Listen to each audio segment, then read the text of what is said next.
السلام عليكم ورحمة الله وبركاته أصحابتك وحرن جنال كمركل السود وده أدي هذا مهتسنتهين ما أنت وقميص وأنا لحية لواتنك بيش اللباد فبراير سنة كلبض أكون إيه اللحية لواتنك حوجا عدك يهدي ووين هاي وأنا هرجب سنة هاي هرجب أيها هي مركا اسكد القاتة مقالك محربين أن كل وذا جو حل باند إلهان عمر وكهذا شيء مرنكي يدا إيه مدحوين ترام هبين هو كل أحمري كونغرس كدي مركي ترام قد بدي State of the Union وجدنا يي شعب كأمريكان هذا إلهان oo wax laga weydiiyay inay ka shalaynayso in hadaladii ay ku tiri madaxweynaha maxay uga jawaabtay iyo sidoo kalena waxa jirta gabar intii howlgallada ciidamada Minnesota ay ka wadeen magaalada Minneapolis gaar ahaan gabar muslim ah oo Caliya Raxmaan la yiraahdo oo waliba iyadoo ballan dhakhtar u socota ciidamada ICE intay gaarigeeda xoog uga soo saareen ay xireen ilhaan gabadhaasi ayay Congress-ka habeen hore u wadatay waana laga saaray oo booliska ayaa ka saaray ilhaan oo wax laga weydiiyana arrintaasi maxay ka tiri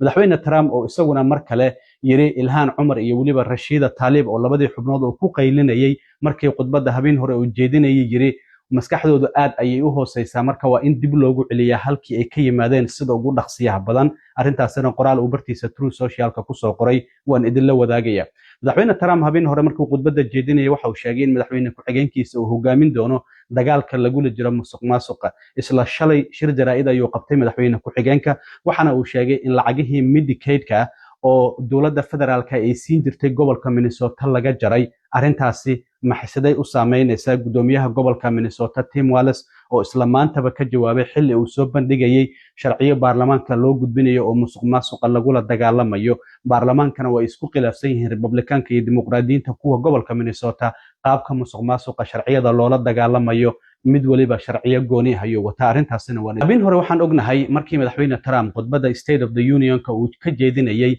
Congress-ka oo midaysan isla markaana uu la hadlayay shacabka Mareykanka waxa si toos ah ugu qaylinayay oo hadaladiisa ka soo dhaxgalayay xildhibaanad ilhaan Umar oo gobolka Minnesota laga soo doorto iyo Rashida Tlaib oo iyaduna laga soo doorto gobolka Michigan asal ahaanna waalidiinteed ay Falastiin ay ka soo jeedaan mar uu Trump dhahayay shacabka Mareykanka waa inaan difaacnaa waxa la arkayay ilhaan Umar oo dhahayso adiga ayaa dad Mareykan dilaa ayaa tahay been ayaad sheegaysaa ku qaylinayso haddaba waxa jiray xubno badan oo dimuqraadiyiin ah oo khudbadda madaxweynaha aan imaanin Hakim Jeffries oo madax u ah xubnaha dimuqraadiyiinta ee aqalka wakiilada ku jira ayaa waxa uu ku waaniyay xubnaha dimuqraadiyiinta in aysan tagin khudbadda madaxweynaha haddii ay tagaana in ay iska aamusaan oo aysan hadlin arrintaasi marka telefishinka CNN-ka ayaa marka waxa uu su'aal ka weydiiyay xildhibaanada ilhaan Umar ma waxaad ku xadgudubtay talooyinkii hoggaankiina uu idin soo gudbiyay maadaama aad tagtay Congress-ka khudbadda madaxweynaha isla markaana aad madaxweynaha ka soo dhaxgalaysay markii uu hadlayay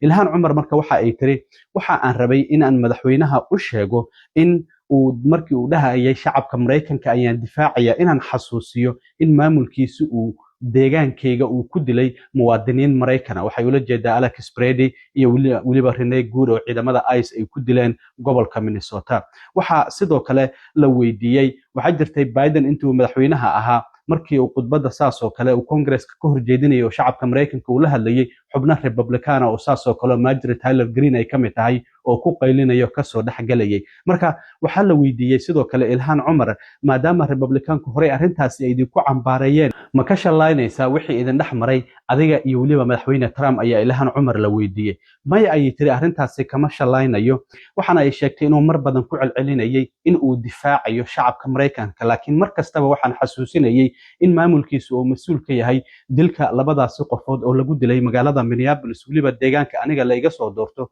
oo dad dariskeena ahaa sidaas darteed waxa ay tiri muhiimadda ay leedahay in shacabka Mareykanka la difaaco ayaan madaxweynaha xasuusinayay sidoo kalena waxa la yiri ma waxa wanaagsaneed inaadan tagin goobtaasi gabi ahaanba khudbadda madaxweynuhu uu ka jeedinayo Congress-ka amaba inaad iska aamusto marka waxay tiri anigu waxaan doonayaa dadka deegaanka la iga soo doorto inay halkaas iga arkaan isla markaana ay maqlaan waxana ay xaqiijisay sidoo kale inaysan marnaba ka shalaanaynin waxyaabihii Trump ay ku tiri intii khudbadda uu jeedinayay sidoo kale gabadhii martida u ahayd oo ay waday oo Caliya Raxmaan oo gabar 43 jir isla markaana iyadoo ballan dhakhtar u socota 12 bishii January ciidamada ICE intay daaqada gaarigeeda ku jabiyeen xoog uga soo saareen waliba waa gabar baahiyaha gaar ah qabta oo curyaan ah ay ilhaan Umar marti ahaan halkaas u geysay marka gabadhaas ciidamada booliska ee caasimada ah oo kongareeska ilaaliya ayaa ka saaray kongareeska. Ilhaan Cumar ayaa arrintaasi wax laga weydiiyey, waxay tiri ha arrintaasi waa ay jirtaa, gabadhaasi marti ahaan ayaan u waday. waxaana ay sheegtay gabadhaasi in ay ciidamada kongareeska ilaaliya gaar ahaan xarunta kongareeska ay wadeen isla markaana ay xireen. waxaana ay xaqiijisay in weliba garbaheeda dhaawacyadii markii ciidamada ICE ay xirayeen kasoo gaaray weli ay qabtay, isbitaal ayaa la geeyey waana la soo daayay, haddana waa nabad qabta ayay Ilhaan Cumar ay tiri. haddaba Ilhaan Cumar oo arrimahaasi ka hadlaysay waxa ay tiri. No, I think it was really unavoidable. The president talked about protecting Americans, and I just had to remind him that his administration was responsible for killing 2 of my constituents. I do not, and I think many people look at that moment when the president says it is our responsibility to protect Americans.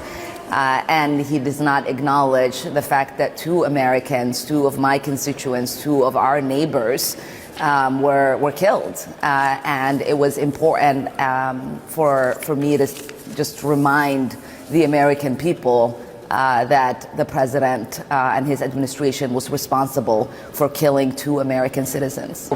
No, I think it was really important for my constituents to see me there.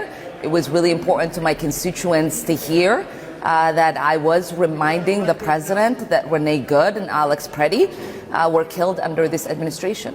Yeah, you might remember Alia Rahman was the disabled woman who was headed to a doctor's appointment when ICE agents broke her window and forcibly dragged her, detained her, and she suffered concussion, many broken bones.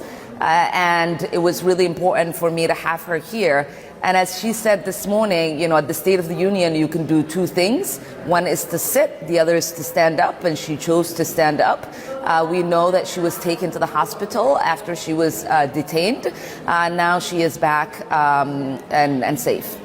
dhinaca kale madaxweyne Trump ayaa bartiisa Truth Social isaguna ku soo qoray in labada xubnood ay ku qaylinayeen markii khudbadda habeen hore uu jeedinayo Ilhaan Cumar iyo weliba Rashida Tlaib oo waalidiinteeda asal ahaan Falastiin ay ka soo jeedaan inay yihiin dad maskaxdoodu aad u hooseyso. waxaana uu sheegay inay yihiin dad xanuunsan isla markaana sidoo kale waalan. waxa uu yiri waa in si degdeg ah loogu celiyo halkii ay ka yimaadeen, walow aan ognahay weliba Rashida Tlaib inay ku dhalatay wadankan Mareykanka gobolka Michigan gaar ahaan Dearborn ayaa laga soo doortaa. marka Trumpna waxa uu yiri dadkan waa in halkii ay ka yimaadeen aan dib ugu celinaa. qoraalkan ayuu bartiisa Truth Social uu ku soo qoray. dhinaca kale madaxweyne Trump habeen hore khudbadiisa waxa uu sheegay in uu ku dhawaaqay madaxweyne ku-xigeenkiisa JD Vance inuu hogaamin doono dagaalka lagula jiro musuqmaasuqa. isla shalayba waxaa shir jaraa'id qabtay madaxweyne ku-xigeenka JD Vance iyo sidoo kalena ninka madaxda ka ah Medicare iyo weliba Medicaid oo Dr. Mehmet Oz la yiraahdo.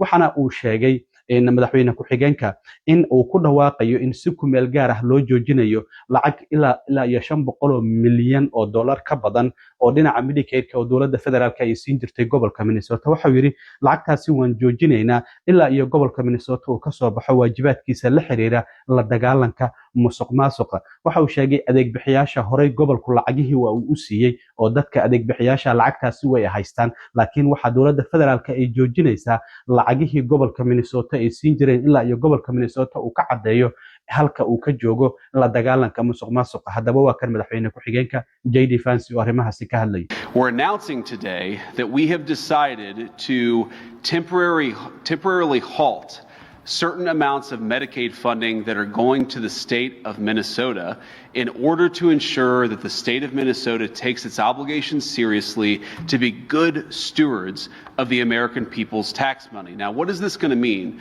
What this means is that, first of all, the providers on the ground in Minnesota have actually already been paid. The state has paid those providers the money.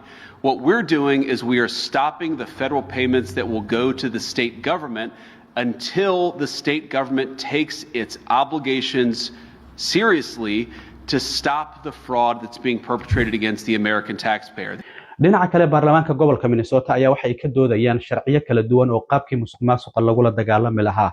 dhinaca dimuqraadiyiinta waxyaabaha ay soo jeediyeen waxaa ka mid ah sharciyada ay doonayaan in lagula dagaalamo in la badiyo in la booqdo hay'adaha adeegga siiya dadka loo adeegayo oo mar kastaba booqasho lagu sameeyo, sidoo kale background check in lagu sameeyo hay'adaha adeeg bixiyaasha ah oo iyagu dadka doonaya adeeggaasi inay siiyaan, iyo in la casriyeeyo kombiyuutarada duqoobay ee gobolka uu ku shaqeeyo qaabka systemkaasi gabahaanba in la bedelo, iyo sidoo kale in la sameeyo hay'ad la dagaalanta musuqmaasuqa. dhinaca Republicaankuna iyaguna waxa ay doonayaan in la sameeyo xafiis madax bannaan kaasi oo u xil saaran la dagaalanka baarag guud in la sameeyo oo u xil saaran la dagaalanka musuqmaasuqa. sidoo kale gudoomiyaha gobolka Minnesota Tim Walz oo isaguna ka jawaabay hadalkii shalay ka soo yeeray madaxweyne ku-xigeenka oo sheegay in dowladda federaalka ay joojinayso lacagihii Medicaid-ka ee gobolka Minnesota la siin jiray, ayaa waxa uu sheegay isla markaana soo bandhigayay sharciyo cusub oo gobolka uu doonayo musuqmaasuqa inuu kula dagaalamo, ayaa waxa uu xaqiijiyay in maamulkan Trump aysan dhab ka ahayn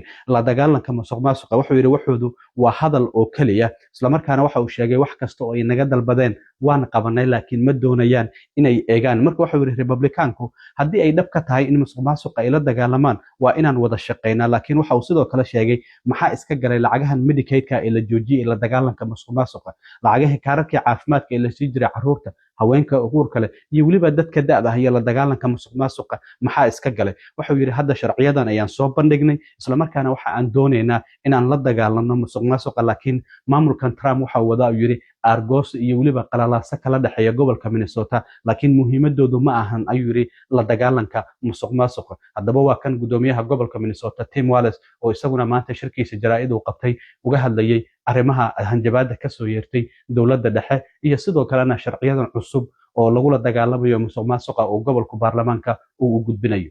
Right now it appears to me that the Trump administration is not serious about that. They're continuing to try and wage this conflict against Minnesota.